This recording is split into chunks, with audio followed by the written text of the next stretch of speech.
The flight attendant, Heather, slapped the 12-year-old boy across the face. "First class is for paying passengers," she spat, energized by the silence of the other travelers.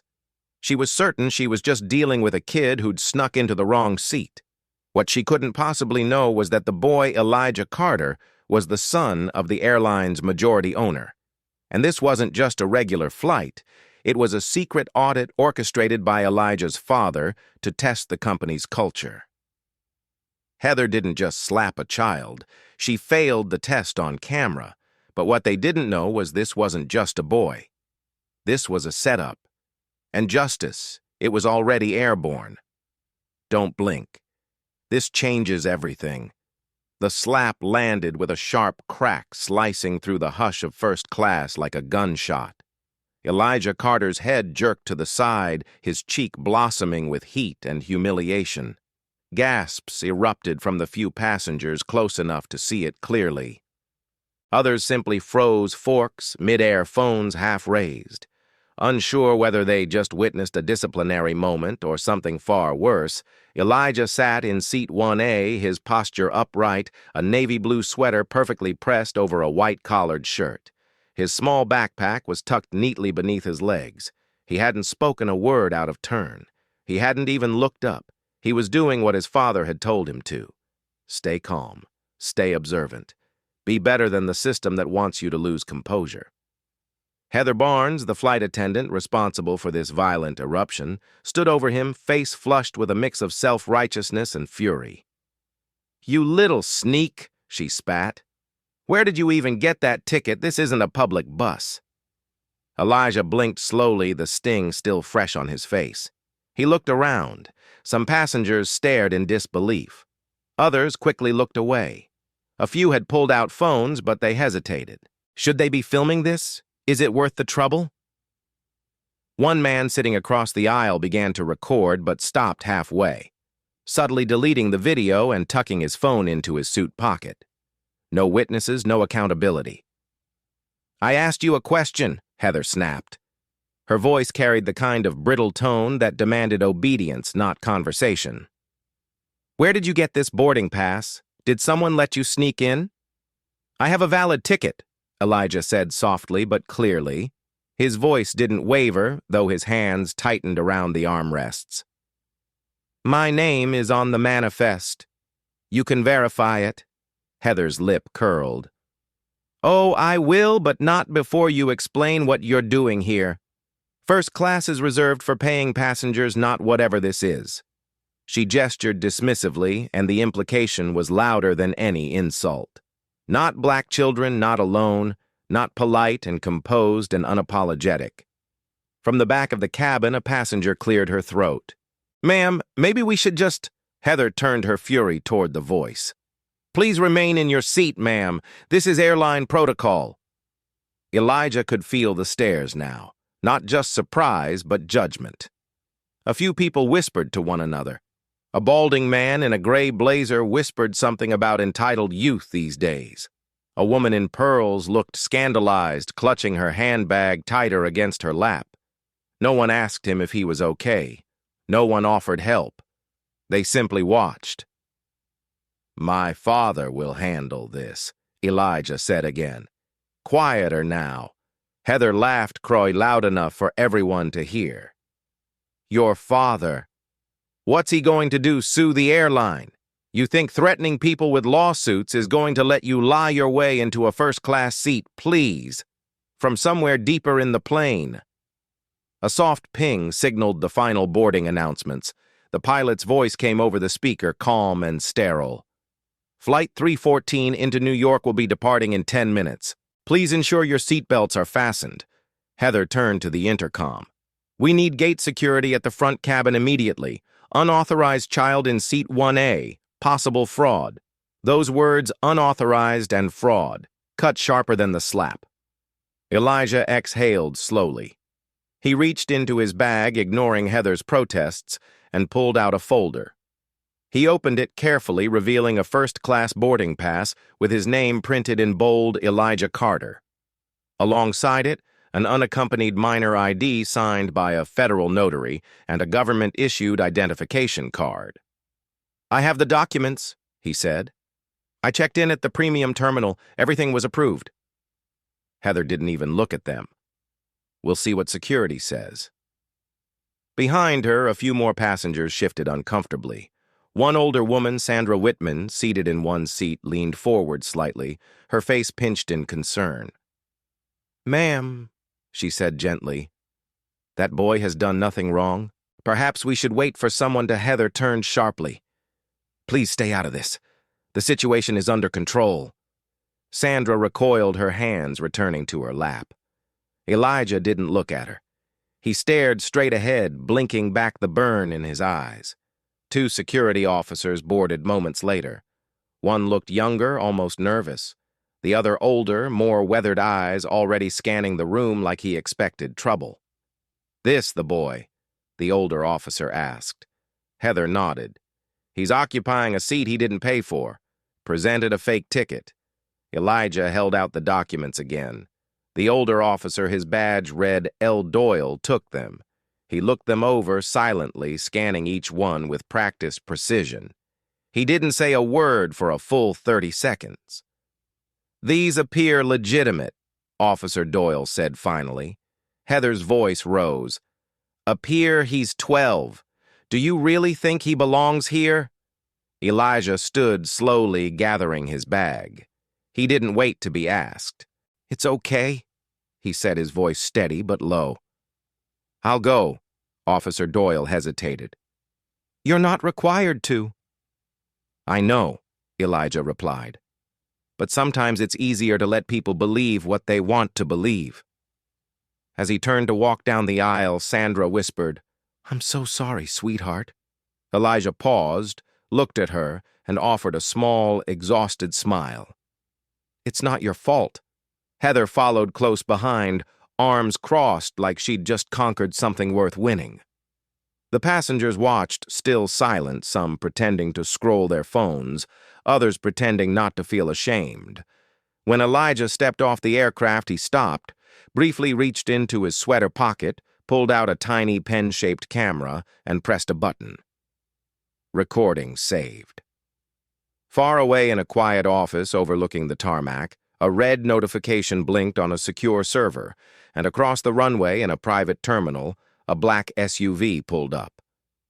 Elijah sat in the security office, small and composed, but the sting of humiliation clung to him like a second skin.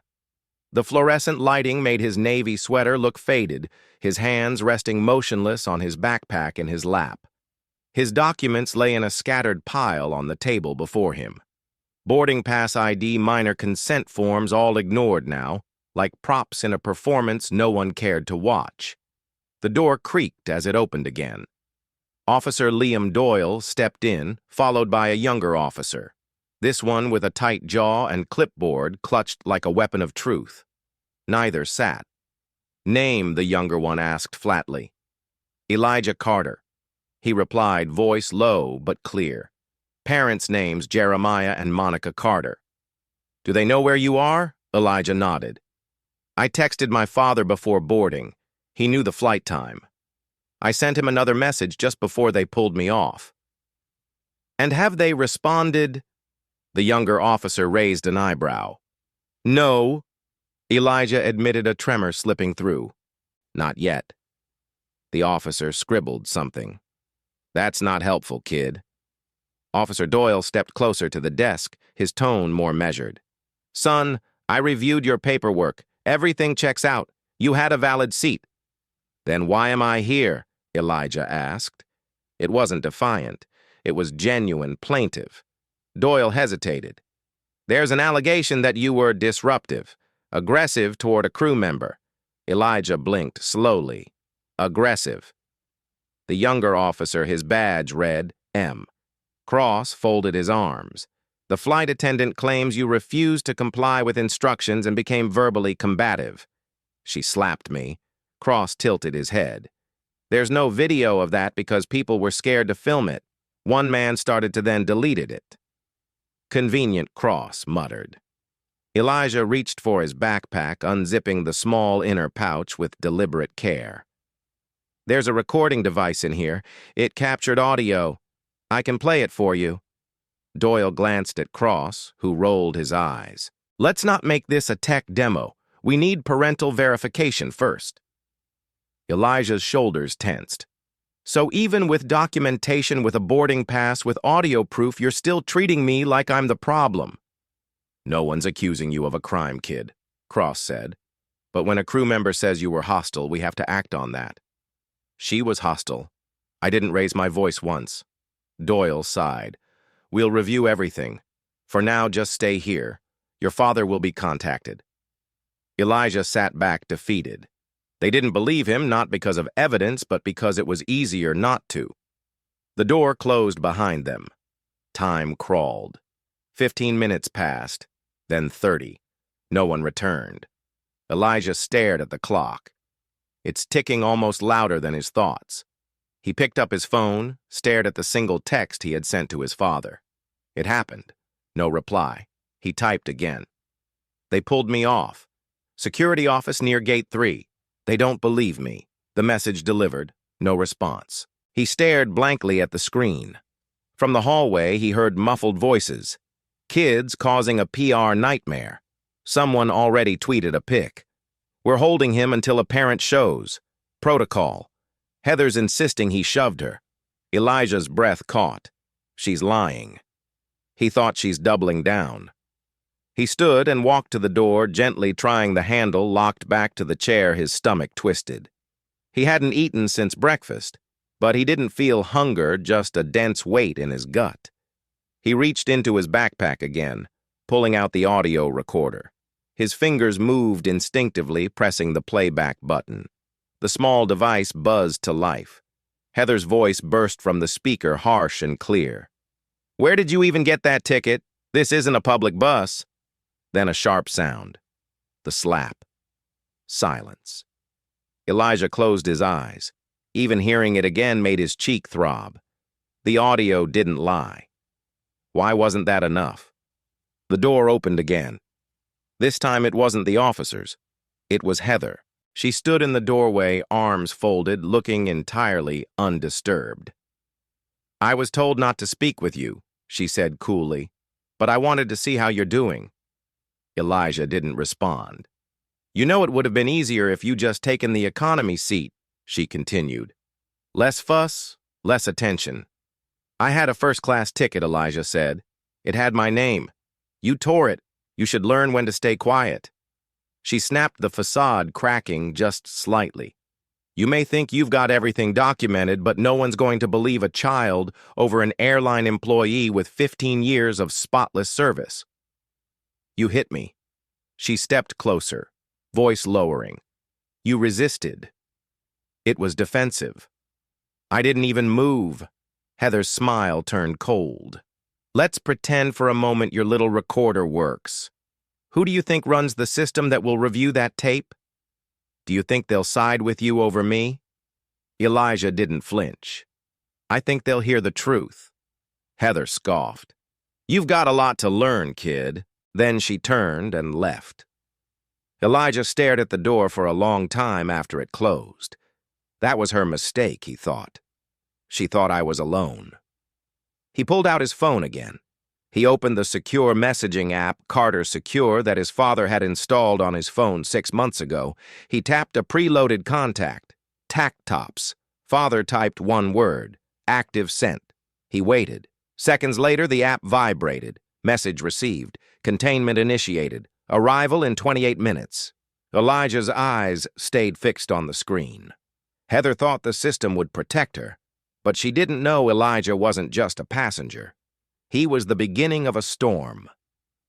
Elijah sat stiff in the plastic chair, the kind that made you feel like time wasn't moving, the kind that creaked every time you shifted, that reminded you this wasn't comfort. It was containment. He stared at the screen of his phone, watching the seconds tick by since he'd sent the encrypted message. Active. It had gone through. He'd seen the confirmation. Arrival in 28 minutes. But now 64 minutes had passed. No footsteps, no familiar voice calling his name, no shadow of a father's towering figure in the doorway. Just silence and fluorescent buzzing. He refreshed the app again. No signal. That message had never appeared before. The app never failed. He blinked, brows furrowing. He tried the standard text again. "Dad, are you close?" The message hovered on sending, then failed. No reply, no confirmation, nothing. He glanced around. The clock on the wall blinked 3:47 p.m. The flight was supposed to depart at 2:15. More than an hour had slipped away. His stomach felt hollow, but not from hunger. It was a strange ache, dread, confusion, and something more dangerous creeping in. Doubt. The door opened, and a woman in a navy blazer stepped inside. She wore a United Airlines badge and carried a tablet. Her tone was polite, clipped official. "Elijah Carter." He nodded slowly. "I'm Marlene. I'm with customer service." She sat opposite him, crossing her legs and tapping her tablet. "I wanted to provide an update regarding your status." He straightened slightly. "Is my father here?" She glanced at the screen, hesitating. "According to our records, your father's private flight has been canceled." The words hit like bricks. What she didn't look up. "Mr. Jeremiah Carter's aircraft filed a departure cancellation 35 minutes ago. It was scheduled from the private terminal on the west side, but it never departed." "No, that's wrong. He was on his way. That's what we have in the system," she said, not unkindly. "I understand that must be disappointing. Did someone talk to him? Maybe he changed. We have no contact information." She cut in quickly. "Too quickly. And due to security protocols, we can't share more." Elijah blinked, trying to keep his expression neutral, but the swirl inside him was anything but. His father, the one who trained him, prepared him, encrypted his phone, built the entire investigative framework, had canceled his flight, left him here after everything. "Maybe he had an emergency," Elijah murmured. Marlene offered a well-practiced, sympathetic smile. "It's possible. In the meantime, you'll remain here until we can arrange proper pickup. We've contacted Child Services as a precaution." Child Services. Elijah's eyes narrowed. "I'm not a ward to the state. I understand, but without a confirmed guardian on site, our policy." He stood abruptly. "I'm not staying here." Her expression hardened, still polite. "Please sit down, Elijah. You're safe. This is standard protocol. We're just ensuring your well-being." He sat slowly, not because he believed her, but because he knew resistance would be used against him. Inside, something cracked. Not loudly, not violently, just quietly, like hope folding in on itself. Half an hour later, Elijah still sat staring at nothing. His phone battery had dropped to 12%. The backup charger in his bag had mysteriously vanished, confiscated, forgotten. It didn't matter. He kept replaying the morning in his head, his father's voice measured and calm. "If it happens, don't panic. Document. Signal me.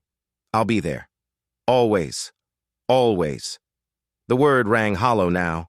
A knock came soft. Then the door opened. A janitor peeked in holding a mop. "Sorry. Thought it was empty." He backed out quickly. Elijah didn't speak. He didn't even flinch. For the first time, the confidence he'd held like armor all day began to slip. He pulled his knees up into the chair, wrapping his arms around them. 12 years old, sitting in a detention room built for grown men who break rules. 12 years old and already being treated like a suspect.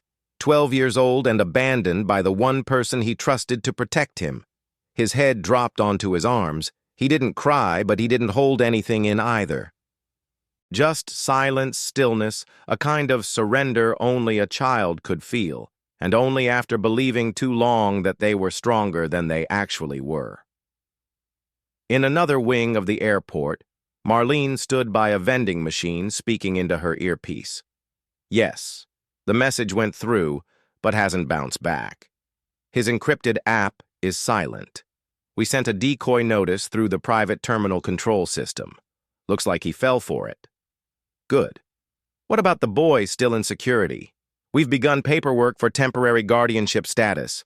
If his father doesn't arrive in the next 3 hours, we notify CPS and the recording.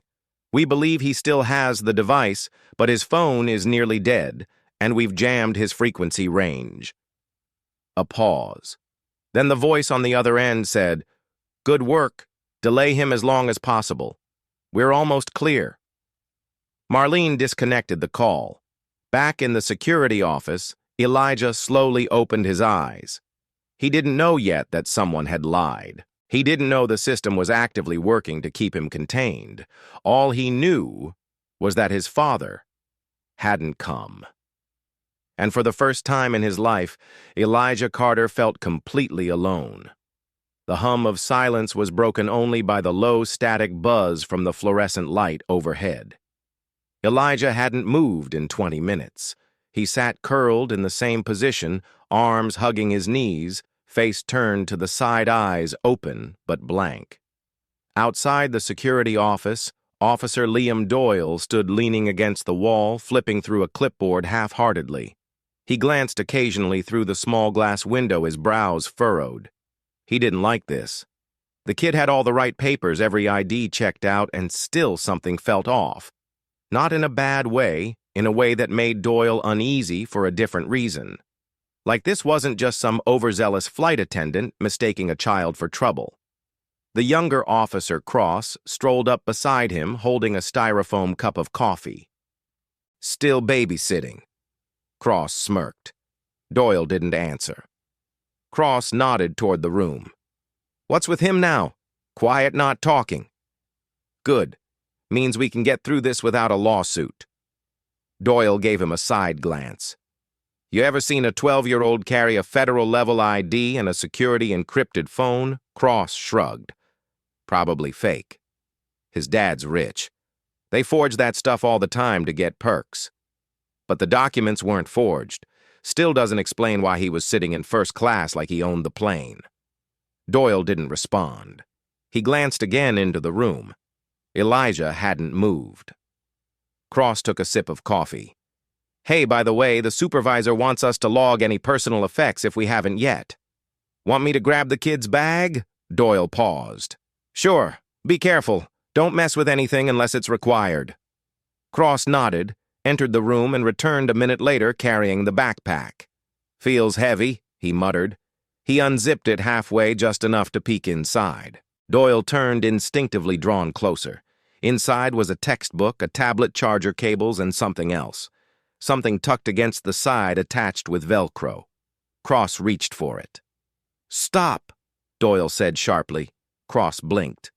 "What?" Doyle pulled on a pair of gloves, opened the bag wider, and carefully lifted the small cylindrical object from its compartment. It looked like a water bottle, matte black, insulated, but there was no cap. Instead, it had a tiny embedded lens, almost invisible. Doyle examined the base. No brand logo, just a small LED light blinking red. "Is that a camera?" Cross asked. Doyle didn't answer. He tapped a small switch near the bottom, and a screen on the side lit up, displaying a frozen image of Heather Barnes mid-shout-out, her finger jabbing into the air. Cross let out a low whistle. "Well, damn. This kid's been recording." Doyle's gut twisted, not recording, surveilling. He stared at the device, then at Elijah, still inside the room. Still motionless, still quiet. This wasn't a random child. This was something else. Someone else. 20 minutes later, Doyle sat at his desk, the camera streaming silently beside him. He opened a secure browser, input a string of characters, and let the search engine work. Then he froze. An article, then another and another. Jeremiah Carter, CEO of Sable Equity Group, strategic partner of Meridian Holdings. Meridian Holdings' largest shareholder in Apex Airlines. His eyes widened. Carter's image was everywhere. Black suit, silver tie, stern gaze behind gold-rimmed glasses. Billionaire investor policy advisor. Doyle opened the latest headline.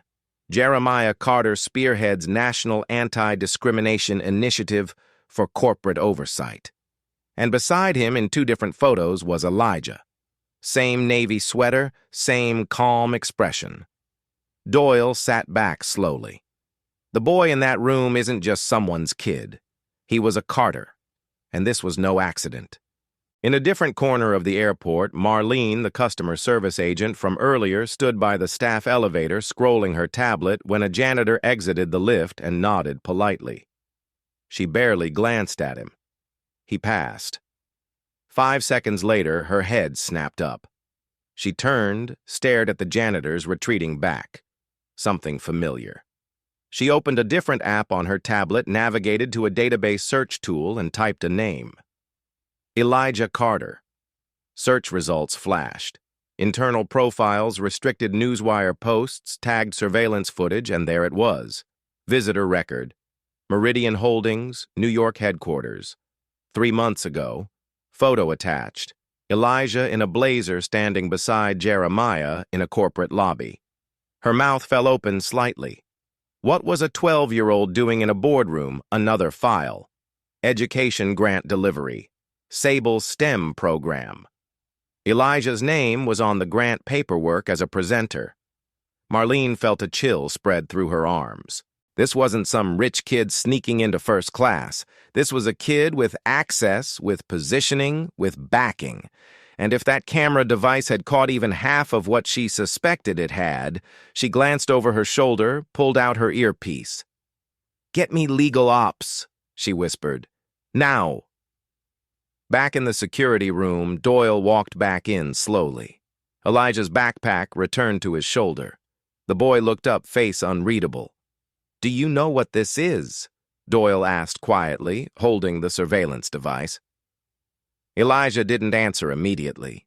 He reached out, gently took it from Doyle's hand, and tucked it back into his bag. "It's mine," he said calmly. "I figured," Doyle said. He knelt down slightly, meeting the boy's gaze. "You're not just any kid, are you?" Elijah didn't smile, but he didn't deny it. "Why didn't you say anything?" Doyle asked.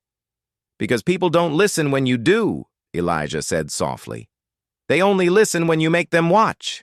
Doyle exhaled slowly, something like respect flickering behind his eyes. "You're not here by mistake, are you?" Elijah looked past him toward the door. "No," he said. "I'm here to see what they do when they think no one's watching." The airport's central Wi-Fi server was quietly melting. At 4:21 p.m., someone uploaded a 15-second video to Twitter.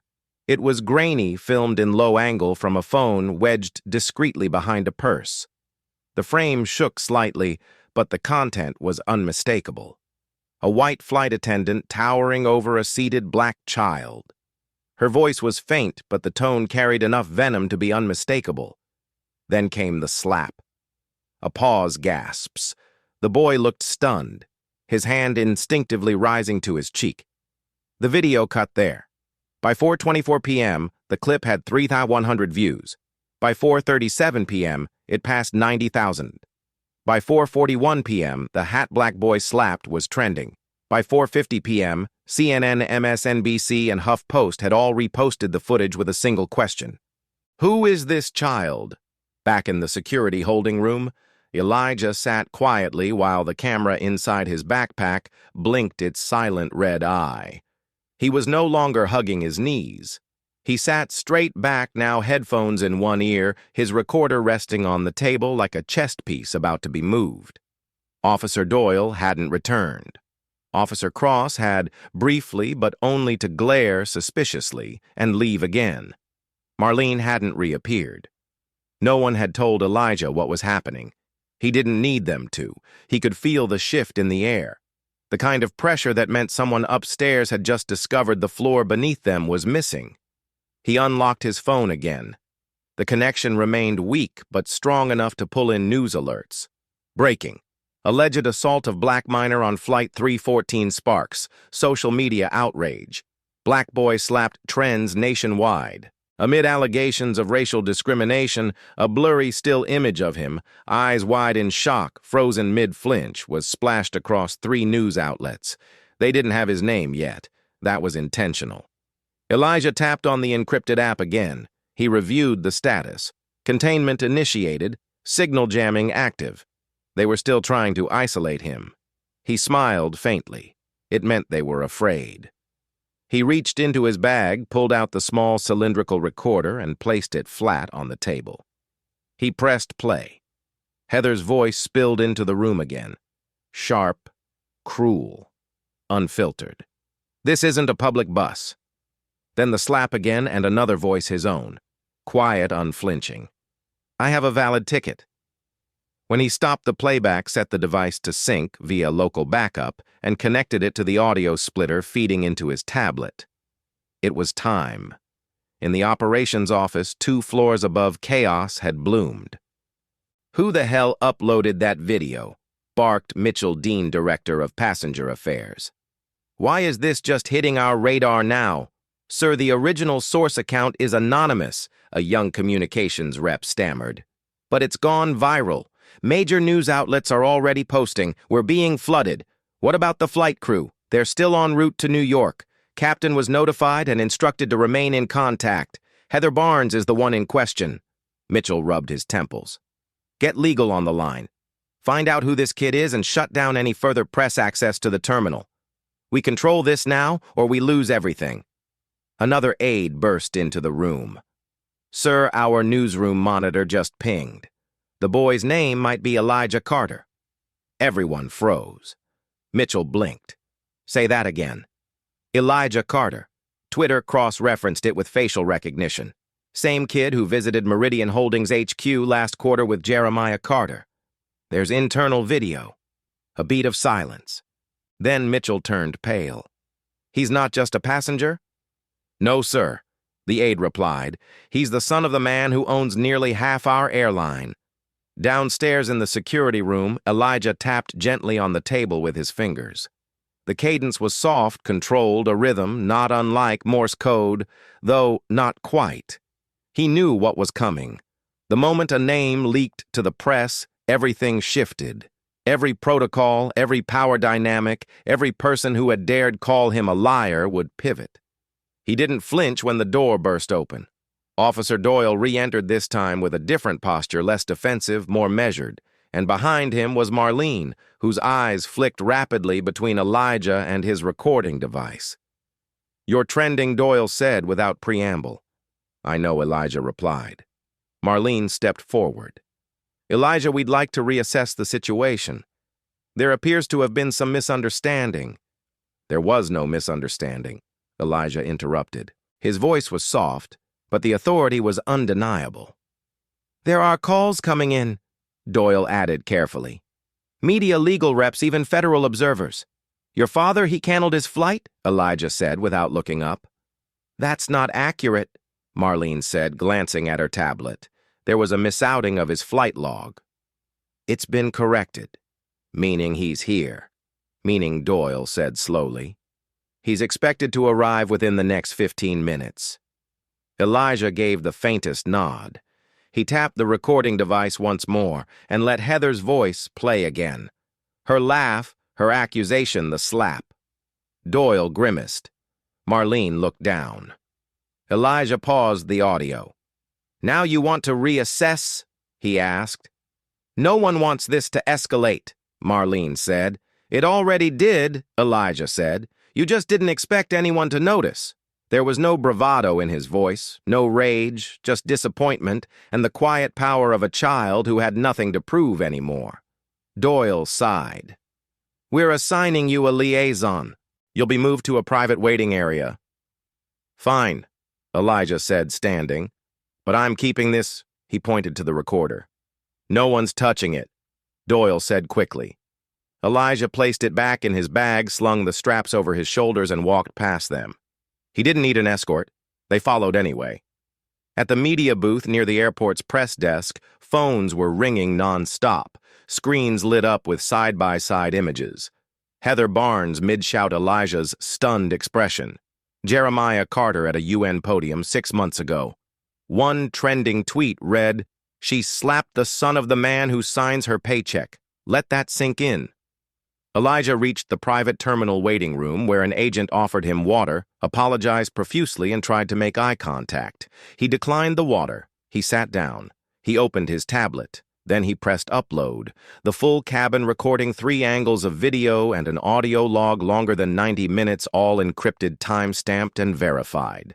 It hit the cloud in 11 seconds. By the time his father arrived, the world would know everything. The terminal doors slid open without ceremony. No flashing lights, no press fanfare, just the muted thud of polished leather shoes against marble tile and the subtle hum of an arriving storm no one had seen coming. Jeremiah Carter walked like a man who didn't need to announce himself. He was tall, just over 6', but it wasn't his height that commanded attention. It was the way the crowd instinctively parted around him as if gravity had been rewritten. He wore a tailored charcoal suit, no-tie, crisp white shirt unbuttoned at the collar. A soft gray scarf lay folded around his shoulders. His expression was unreadable.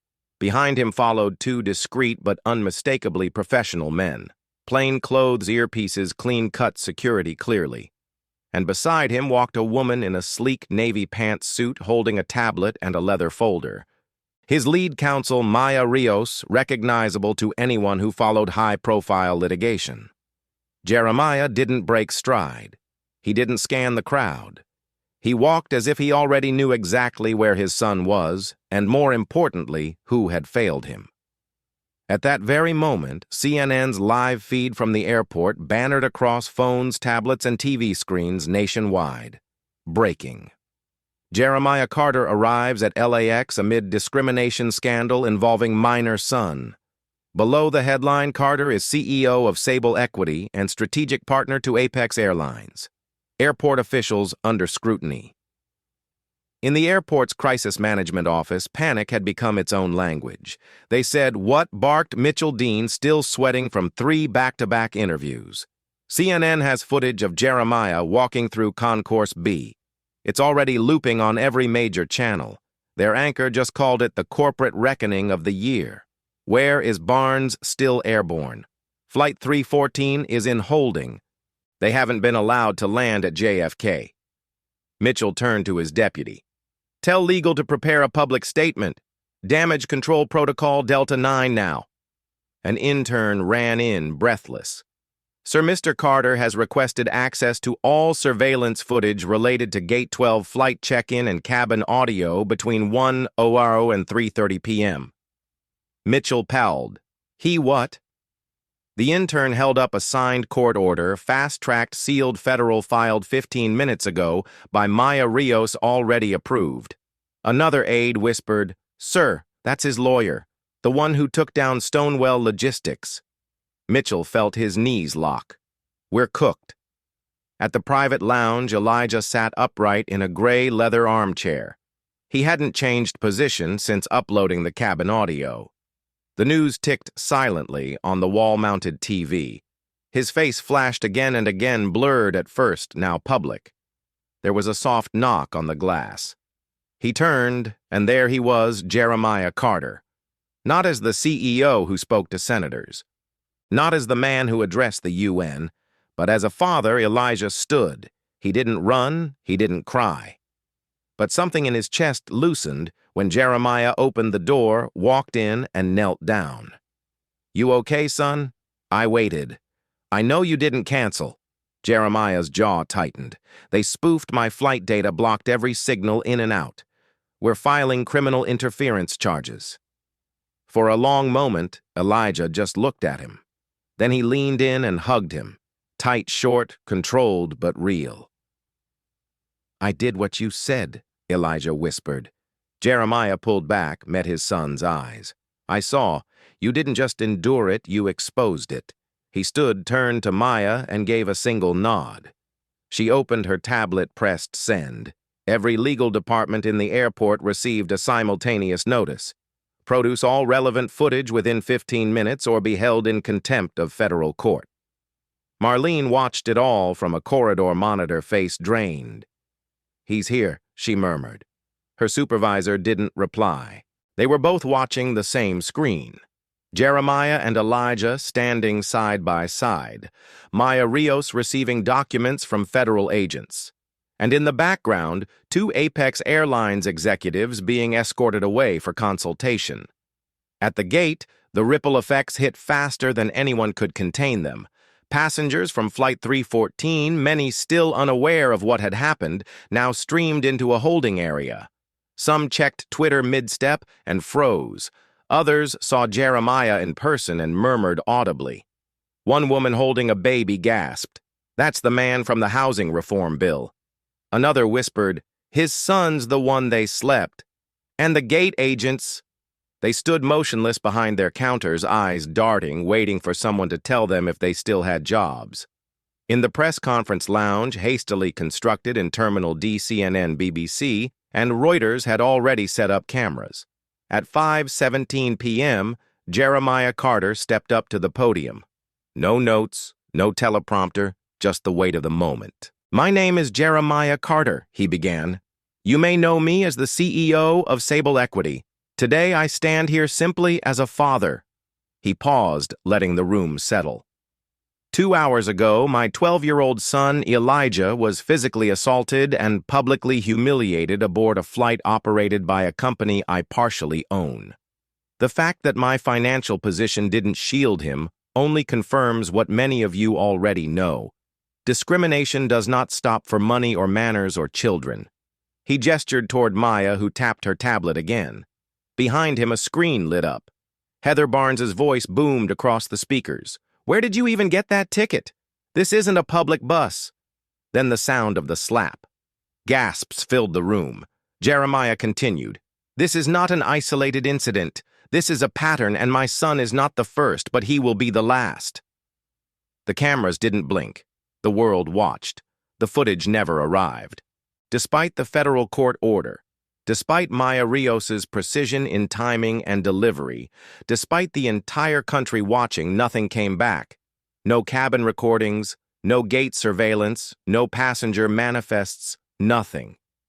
By 5:38 p.m., exactly 21 minutes after the demand was issued, Jeremiah Carter stood in the operations wing of the airport, arms folded, jaw clenched, listening to the terminal's legal liaison fumble through what was clearly a pre-rehearsed response. "We're experiencing technical retrieval delays. Our internal system is currently under diagnostic review." "That system ran perfectly last week when you pulled a flight delay appeal in 11 minutes. Maya said coldly. "I understand your frustration, Ms. Rios," the liaison replied, avoiding eye contact. Jeremiah didn't speak. He didn't have to. His silence was heavier than outrage. "You're denying access to court-ordered evidence in the middle of a national broadcast, my pressed. "We are not denying anything," the liaison replied. "We're ensuring chain of custody." Jeremiah leaned in slightly. That's a long phrase for obstruction. Still no footage. Upstairs, the Apex Airlines executive suite was quiet but not still.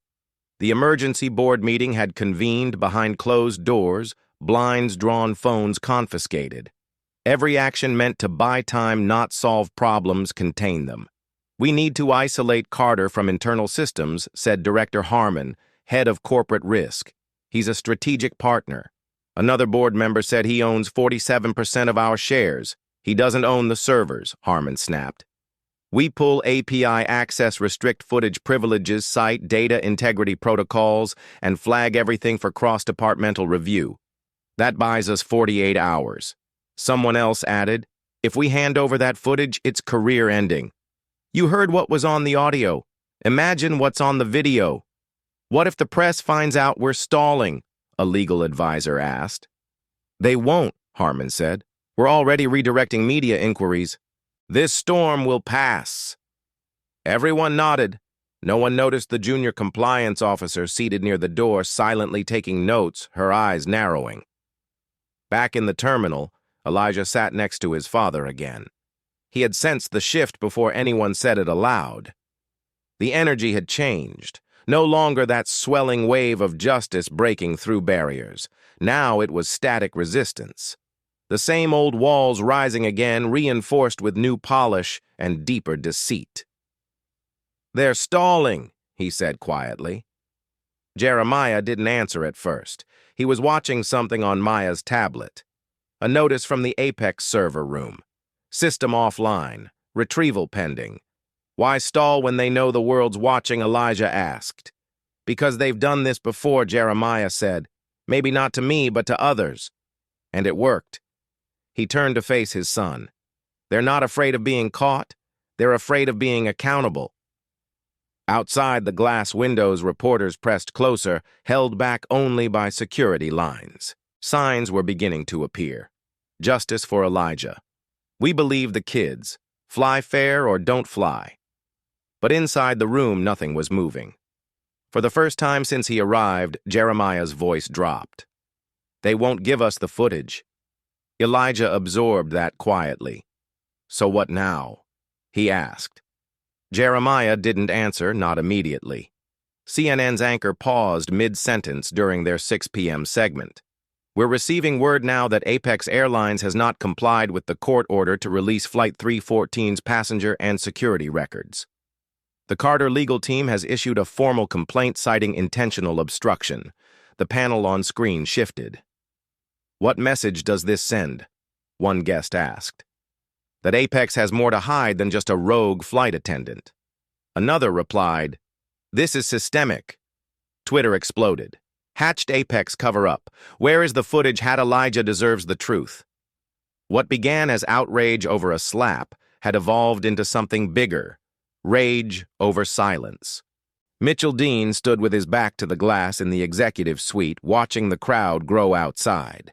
He hadn't spoken in 10 minutes. Behind him, someone whispered, Should we reach out to Carter? Try to negotiate? Not yet, another board member said. If we cave now, we lose control. They already have control, someone murmured. Mitchell finally spoke. No, what we need is time and silence. Carter thrives on visibility, so we starve it. No press, no leaks delay until public attention shifts. But what about the kid? Mitchell's eyes darkened. The kid is irrelevant. This is about optics now. He turned away. Behind him, a compliance officer quietly pressed send on a scheduled email to her encrypted backup server. In the waiting room, Elijah stared at the wall monitor, showing nothing but static. He felt it all beginning to slide. Not his courage, not his sense of purpose, but the belief, naive maybe, that being right was enough. He turned to Maya. If they bury the evidence, what do we do? She answered without hesitation. We expose the burial. Jeremiah's phone buzzed. A message from a trusted tech contact. They shut down the gate servers. Entire manifest rerouted through private chain. Maya's eyes widened. They're erasing the flight logs. Jeremiah exhaled through his nose. Then we use what they didn't know we had. He reached into Elijah's backpack, pulled out the backup device, the silent partner to the main recorder, the unlin one encrypted to a private cloud. Elijah blinked. You had another one. Jeremiah smiled faintly. Always assume the system protects itself first. Elijah's voice dropped. So we go public again? Jeremiah looked up. No, this time we go surgical. The silence before detonation is always the most deceptive. In the private waiting lounge, Elijah sat cross-legged on the floor, laptop, open eyes focused. His father stood nearby, speaking into a secure phone line with the calm edge of a man preparing to press a button that would change the landscape of an entire industry. Maya Rios finished uploading encrypted files to a server managed by a nonpartisan journalism watchdog group. She didn't flinch. She didn't hesitate. It was time. Ready? She asked. Elijah reached into his backpack and pulled out the final piece, a thumb-sized audio relay device with a blinking green light, the twin to the original cabin recorder. This one hadn't just captured the confrontation. It had kept recording after he left his seat after Heather thought the problem had been removed. He plugged it into the laptop. The file names populated timestamps, dates stamped, labeled by audio clusters. He clicked on the longest one. A waveform pulsed across the screen. The first voice, Heather Barnes, breathless, angry. I don't care what the paperwork says. I know when someone doesn't belong, another voice responded. Deeper controlled male. You made a scene, Heather. You should have just moved him quietly. I wanted the cabin to see it, she snapped. They need to know we still have standards. A pause. The man spoke again. Okay, we'll write it up as non-compliant minor with forged documents. Keep press out of it. PR will contain the story. Then another voice whispering, he had a recorder on him. Delete it. Deny it. Say the crew feared for their safety. And then a chilling phrase spoken casually by the same internal supervisor. We've buried worse. Jeremiah closed his eyes for half a second. Then he opened them and nodded. Elijah clicked Upload All. The files detonated online within 8 minutes. At 6:54 p.m., the independent media group Clear Frame Watch published a breaking expose titled Exclusive Leaked Audio Reveals Apex Airlines Officials Conspired to Suppress Assault Footage of Black Miner. It contained the full cabin audio, transcribed with names, timestamps, and damning quotes. By 7:03 p.m., CNN picked it up. At 7:05, MSNBC posted a side-by-side video breakdown, and by 7:09 p.m., the hashtag #hat buried worse trended at #1 in the United States. Screens around the airport lit up as breaking banners scrolled across live news feeds. Inside the Apex Airlines executive suite, the mood shattered. Phones vibrated violently. An assistant ran in, pale-faced. It's out. Everything. What do you mean everything? Mitchell Dean snapped. The audio, the whole cabin, recording the supervisor. His voice is in it. Mitchell turned slowly to Harmon. The risk director. You told me everything was shut down? It was. Harmon stammered. That recorder wasn't one of ours, someone else muttered. It was theirs. An eerie stillness fell. We need to release a statement, a board member whispered. No, Mitchell said, voice thin with panic. We need a scapegoat, Heather the supervisor. Anyone. The compliance officer from before her name was Jada, stood from her corner of the room. She held up her phone. I've already submitted the resignation of the supervisor. HR's getting Heather's employment file, and I'm forwarding your recorded call from 2 hours ago. Mitchell's mouth fell open. You recorded me. Jada gave him a cold, practiced smile. You taught me well, sir. Then she left. In the airport terminal, passengers began crowding around screens. They didn't look away this time. They watched, listened, heard Heather's voice mocking Elijah, heard the supervisor say, We've buried worse. One woman clutched her chest. A man in a pilot's uniform dropped his coffee. And at gate 12, 2 teenage girls held up their phones, recording their live reaction. This is how change starts, one whispered. Jeremiah's phone rang. He answered without greeting. The voice on the other end was urgent. Mr. Carter, this is the Deputy Secretary of Transportation. We've seen the footage. We're opening a federal inquiry into Apex effective immediately. The FAA will be launching a parallel investigation. Congressional interest is already growing. Jeremiah spoke softly. Thank you. Just don't let them bury this one. I won't, the voice promised. Heather Barnes never made it off the plane. The captain received an emergency directive mid-flight to ground the aircraft in Chicago instead of New York. When she was escorted off the jet, she had no idea why. Not until she saw her own words printed on a passenger's phone screen in 36-point bold. I wanted the cabin to see it. She collapsed onto the airport bench, watched by silent travelers who suddenly all knew who she was, the woman who slapped a child and then tried to erase it. In the press conference lounge, reporters buzzed with adrenaline. Jeremiah stood again, this time with Elijah at his side. He didn't raise his voice. He didn't demand revenge. He simply played the final 10 seconds of the recording one more time. We've buried worse. Then he looked at the cameras. For decades, victims of discrimination have been told to stay calm, not make a scene, not overreact. Today we didn't scream, we recorded, we proved, and we're done being buried. The crowd erupted. And Elijah, he stood tall, silent, his head high. Not just the boy who was slapped, but the boy who made the world listen.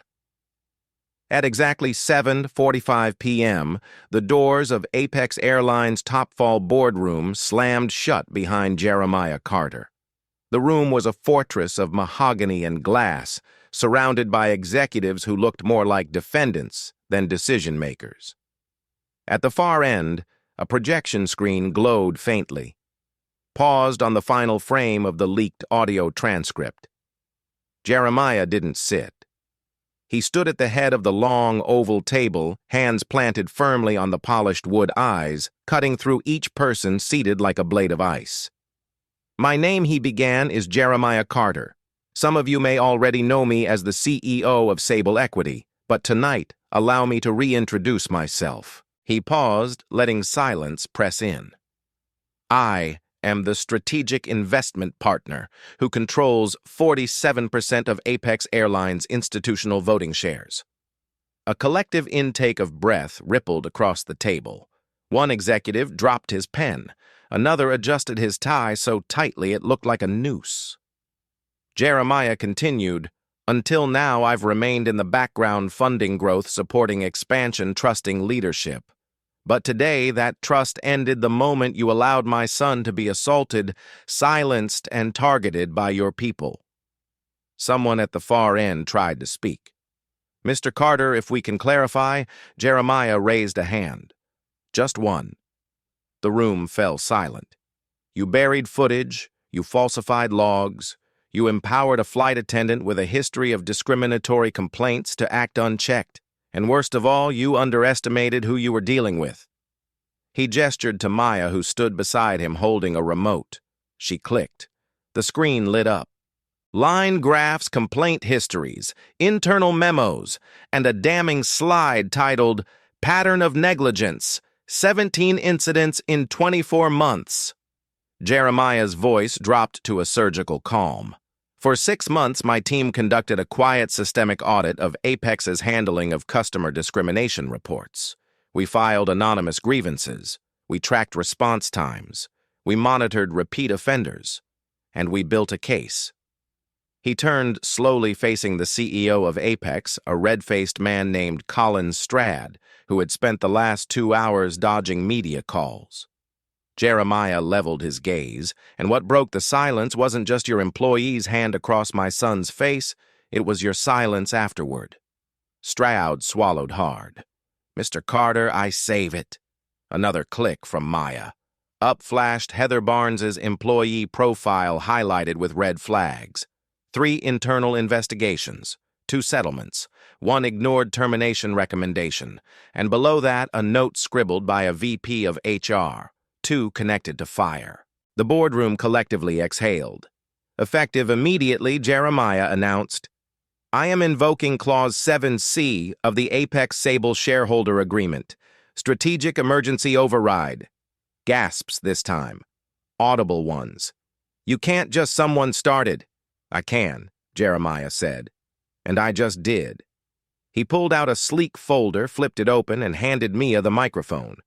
"The override authorizes a temporary restructuring of the board emergency ethics review and personnel suspensions pending investigation, including executive leadership."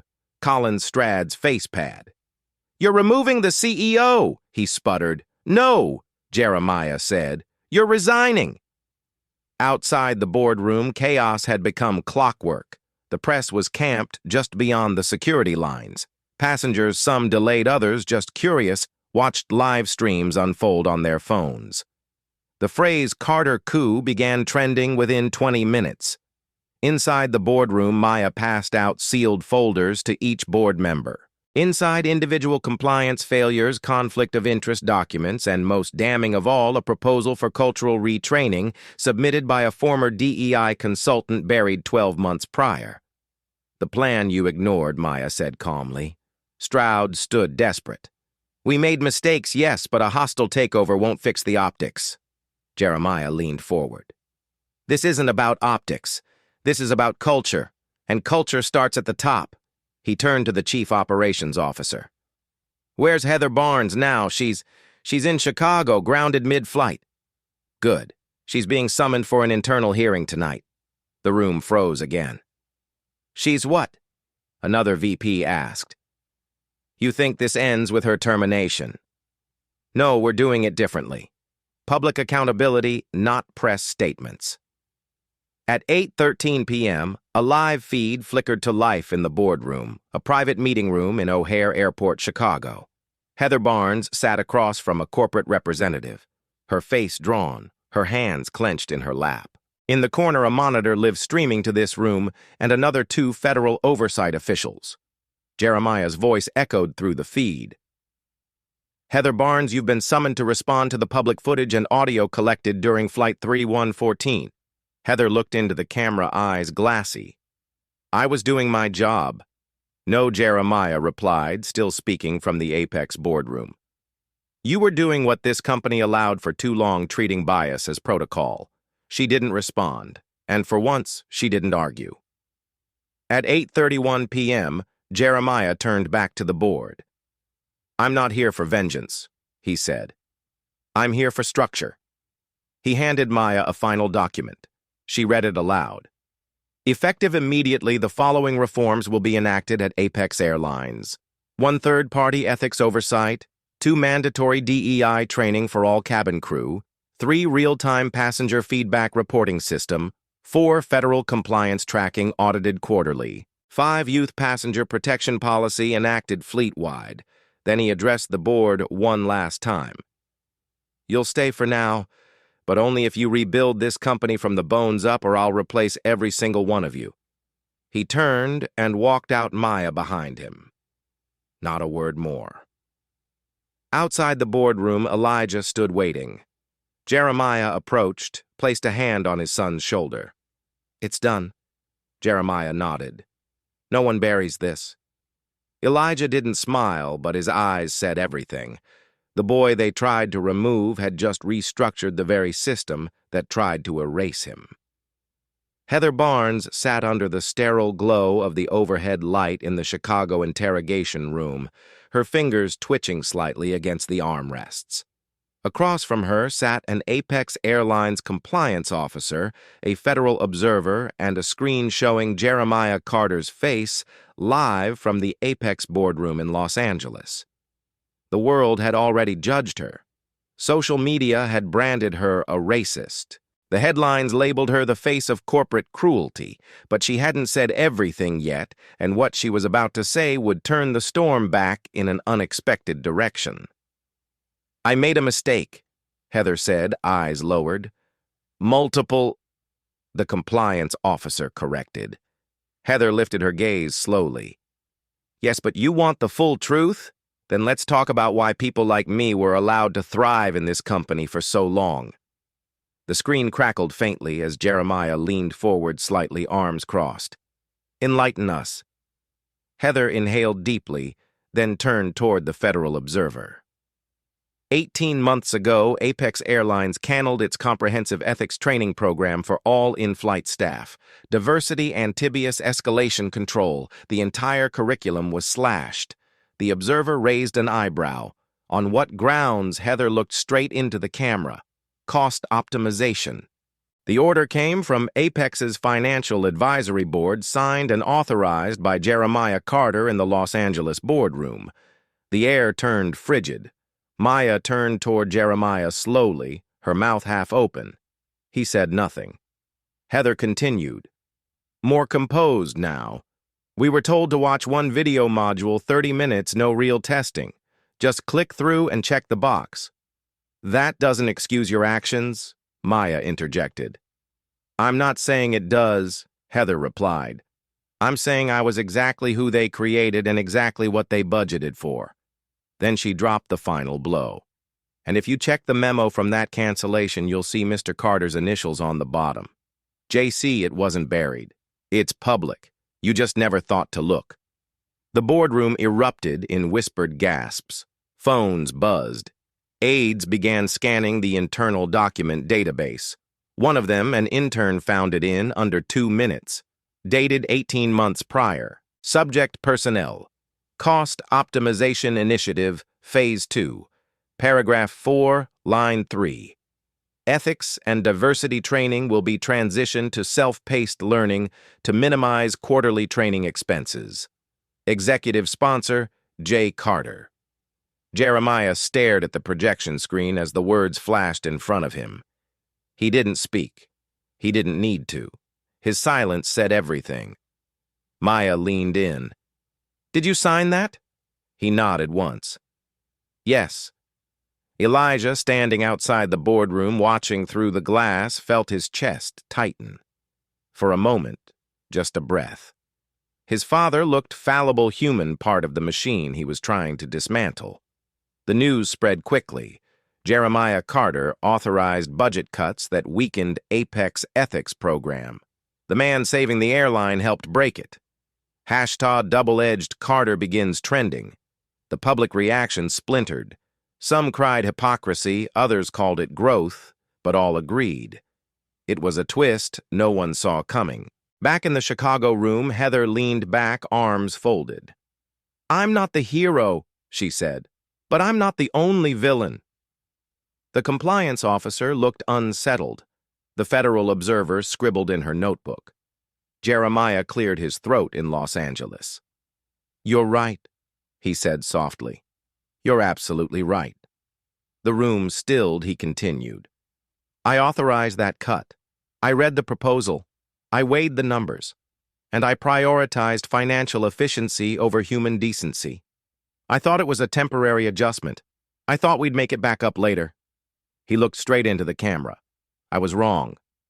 The press conference resumed 15 minutes later with an unusual air. This time, Jeremiah stood not as a crusader, but as someone willing to confess complicity. He spoke with gravity, not grandeur. "The truth isn't always clean," he said. "And accountability isn't just for those who get caught. It's for those who created the conditions." He didn't deflect, didn't spin. "I built the foundation that allowed this to happen. And now I'll help tear it down brick by brick."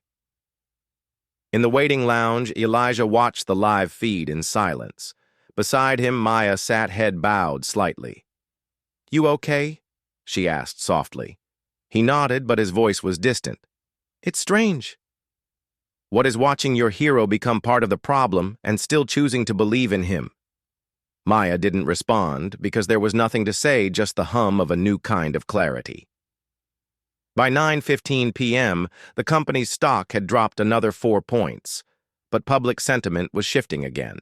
The honesty mattered. The transparency was rare. Some tweets read, "Jeremiah Carter just did what no CEO ever does. Owned it. Still rooting for Elijah. Still rooting for his dad." Justice isn't linear. The backlash softened. The applause returned, quieter, more cautious, but real. Heather Barnes was officially suspended without pay pending federal review. She didn't smile. She didn't cry. She simply stood, nodded to the compliance officer, and whispered, "For what it's worth, thank you for finally holding all of us accountable." And Jeremiah. He stood alone in a corner office as the skyline glowed behind him. The storm he'd helped create now swirling both around and within. He picked up his phone, dialed one number. "Elijah," he said when his son answered. "I'm here. I wanted you to know. I should have seen it sooner. I should have done better." Elijah was quiet. Then he said, "You will." The podium in the press hall looked the same. Same velvet backdrop, same standing lights, same cluster of microphones waiting for sound. But Jeremiah Carter didn't look the same. He stepped up with shoulders more grounded, not with the fire of a man out to expose injustice, but the weight of someone who had finally stared into the mirror of his own creation and chosen to stay. It was 10 short a.m., 2 days after the leaked audio and the executive reckoning. The press called it the grounding. Social media dubbed it Flight 3114, the turning point. Jeremiah didn't wait for applause. He adjusted the mic and spoke plainly. "I failed." The room stilled. "I failed to protect my son not only from a slap, but from a system I helped fund, build, and sustain. I failed to ensure that the people entrusted with care carried the character required." He glanced briefly at Elijah seated in the front row beside Maya. "But failure," he continued, "only becomes shame when you refuse to change." He raised a document into the camera's view. This is the Apex Accountability Charter co-authored by federal regulators, civil rights advocates, and every major investor in the airline industry. It includes 6 structural mandates to transform the way discrimination is prevented and addressed in American aviation. He read each one aloud. Mandatory quarterly DEI training, certified by third-party agencies. Real-time passenger complaint dashboards, viewable publicly. Whistleblower protection units directly reporting to federal monitors. Dignity officers on board all long-haul and international flights. Equity and hiring initiative setting mandatory interview ratios for underrepresented candidates. The Elijah Carter Youth Passenger Protection Act, protecting minors flying alone through federal oversight. He lowered the document. This charter is not a suggestion. It is a condition effective immediately. Any airline receiving federal airspace or airport subsidies must comply or lose access. Reporters erupted with questions, but Jeremiah raised a hand, gently. "I'm not finished." He turned to the side screen where Heather Barnes appeared via secure feed, flanked by her legal representative and the federal ethics court judge presiding over her upcoming trial. "I'm not here to excuse her behavior," Jeremiah said. "What Heather Barnes did was unacceptable, unethical, and unlawful." Heather didn't flinch. She didn't look away. "But I believe in justice that heals, not just punishes." The room fell utterly silent. "Ms. Barnes will stand trial. That's non-negotiable. But I've asked the court to consider a conditional rehabilitation path, 1,000 hours of community service with youth justice organizations, a full year of monitored bias training, and public testimony before Congress on how systems shielded her behavior." He looked directly at Heather through the lens. "You wanted people to see, so now they will." All of it. In Chicago, Heather's hands trembled slightly. She hadn't expected mercy. Not from the man whose child she'd slapped. Not from the company she'd embarrassed. Not from a country that wanted her name erased. And yet this wasn't mercy. It was accountability with a path to dignity, maybe for the first time in her life. Back in the press hall, Elijah took the mic as Jeremiah stepped aside. He wore a blazer too large for his frame, but his presence filled the stage. "My name is Elijah Carter. You know me from a video, but I'm more than a clip." He paused, looked directly into the camera. "I was humiliated, but I wasn't broken because I remembered what my father taught me, that people reveal who they are when they think no one is watching." He scanned the crowd. Heather Barnes thought no one would hold her accountable. And my dad, he thought no one would ever connect the numbers on a budget sheet to a child in seat 1A. There were soft laughs. But here we are. He turned to Heather on the screen. "I want to thank you." The audience gasped. Elijah continued. "Because your actions exposed a truth that too many people live with but never prove. You gave me the chance to fight back with proof, not pain." Heather blinked, stunned. "I hope you take this second chance," Elijah said, voice steady. "Because if you change, then this wasn't just a punishment. It was a beginning." Applause erupted, tentative at first, then thunderous. That afternoon, Jeremiah transferred $20 million from his personal foundation to launch the Justice in Flight Initiative, a multi-platform education and legal defense fund for youth passengers affected by airline discrimination. He made one condition.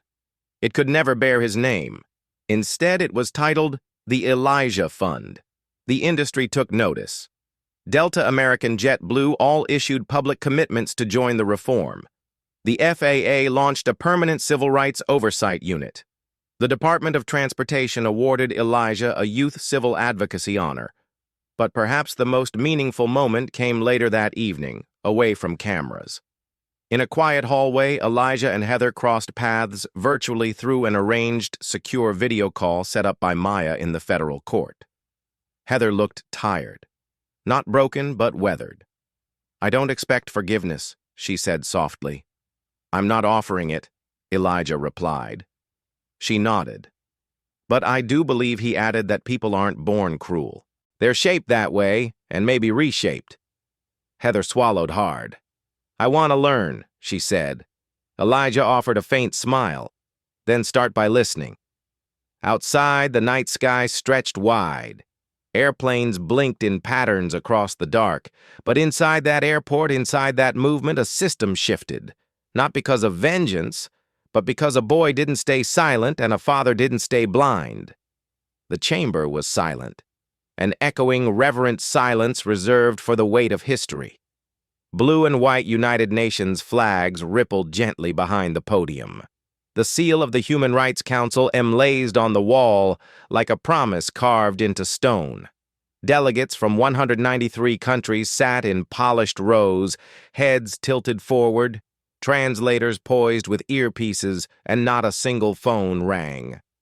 At the center of it all stood a 13-year-old boy in a perfectly fitted navy suit, a simple silver pin shaped like a feather on his lapel. Elijah Carter cleared his throat. "My name is Elijah Carter," he began, his voice steady, almost too calm for someone his age. "When I was 12, I was humiliated on a plane. The words fell like stones into a deep well. I was told I didn't belong, that my presence disrupted the atmosphere, that my documents weren't real. And when I stood my ground, I was slapped. A sharp intake of breath rippled through the chamber. But I want to be clear," Elijah continued, holding every eye in the room. "When she hit me, I didn't lose my dignity. She revealed the truth." He paused. "They didn't expose me. They exposed themselves." Cameras clicked softly in the distance. "I was just a kid in seat 1A, but I carried more than a ticket. I carried a truth that too many people had experienced but never recorded.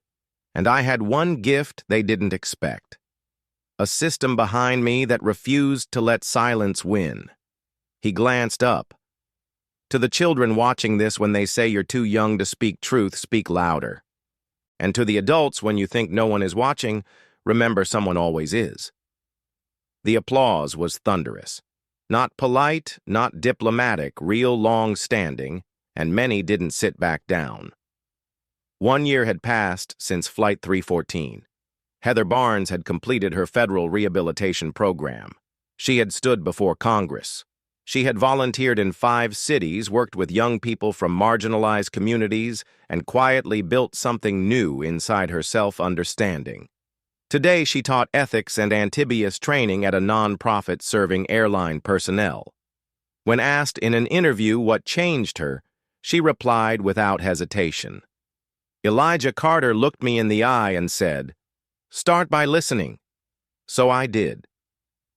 The airline industry had transformed.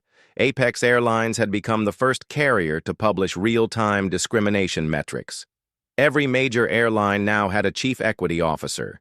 The FAA required anonymous passenger dignity feedback per flight. The Elijah Carter Youth Protection Act had passed unanimously in both houses of Congress. The Elijah Fund had already supported over 900 cases of youth discrimination, not just in aviation, but in schools, hospitals, and public spaces. Jeremiah Carter had stepped down from 3 corporate boards to focus on policy reform, and Elijah, he'd become a global symbol, not because he shouted, but because he showed restraint in a world addicted to rage. Later that evening, Elijah sat by the window of a Geneva cafe, looking out across Lake Lemon. He sipped warm chamomile tea, a rare moment of stillness between interviews, policy meetings, and UN appearances. Across from him sat Heather Barnes. No cameras, no scripts. Just 2 people who had changed each other in ways no one expected. "I watched your speech," she said quietly. "You didn't have to mention me, but you didn't avoid it either." Elijah nodded. "Because you're part of the story." Heather looked down. "I still don't understand how you found space in your heart to let me keep mine." Elijah set down his cup. "Because hate doesn't stop when we punish it. It stops when we rebuild the people who held it." She smiled, not with pride, but with gratitude. "You'll do more than any law ever could, Elijah." She said, "You've already done it." Back home in the U.S., students in civics classes wrote essays titled "What Seat 1A Means to Me." a popular streaming platform, released a documentary, Flight 3 on 14, The System, The Silence, The Shift, narrated by Elijah himself. Airline recruiters now receive training on implicit bias, and every new flight attendant was required to study the case as part of their orientation. It wasn't just a policy anymore, it was a precedent. On his way back to the hotel, Elijah checked the latest report from the Elijah Fund. 1,247 children protected, 17 systemic cases reformed. Thousands of adults, teachers, flight attendants, officers retrained, reframed, restored. He closed the report and looked out the car window. Then he whispered to no one, "I was just a kid." And yet that was the point. Justice doesn't need age. It needs courage. As his plane departed Geneva the next day, the flight attendant, black mid-30s, wearing a pin that read, "Dignity Matters," smiled warmly as she poured his water. "Mr. Carter," she said with a grin. "It's an honor to serve you." He nodded. "Thank you for being here," she winked. "I'm here because of you." Above the clouds at 30,000 AUDFT, Elijah Carter opened his laptop. A new draft filled the screen. Title, How to Build Systems That Remember People. Below it by Elijah Carter, former seat 1A, forever watching. And in the soft hum of engines, surrounded by the invisible echoes of all who never had their moment, he began to